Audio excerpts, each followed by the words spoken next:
അപ്പോ നമ്മൾ ഇന്നത്തെ പരിപാടി ക്രിസ്മസ് കരോൾ. ചെറിയ മൂട് വരുമ്പോ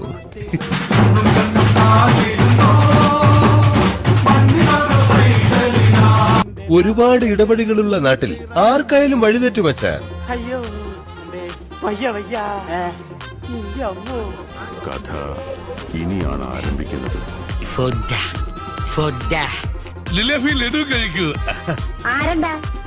ഇവിടെ അടുത്തുള്ളതാ. അല്ല എന്തു മന മറച്ചിട്ടുണ്ടോ ഇത്രയും വിശപ്പ്? ഇന്നത്തെ ഭക്ഷണം കൊള്ളാം, നല്ല മയമുണ്ട്. തിന്നു നല്ല ടേസ്റ്റ് ഉണ്ടല്ലേ? ഈ ഊണ് കഴിഞ്ഞിട്ടാവാം പരദൂഷണവും കഥ പറച്ചിലും എല്ലാം. ഇതൊക്കെ എന്ത് ഫോണിലൊക്കെ ഒന്ന് കളിച്ചോണ്ട് ആയിരക്കണക്കിന് പട്ടണി പാവങ്ങളും ഒരു നേരത്തെ ഭക്ഷണം പോലും ഇല്ലാതെ കഷ്ടപ്പെടുമ്പോ ഞാൻ എങ്ങനെയാ ഫുഡ് വേസ്റ്റ് ചെയ്യുന്നത്? നീ കൊറേ നേടുന്നുണ്ടല്ലേ.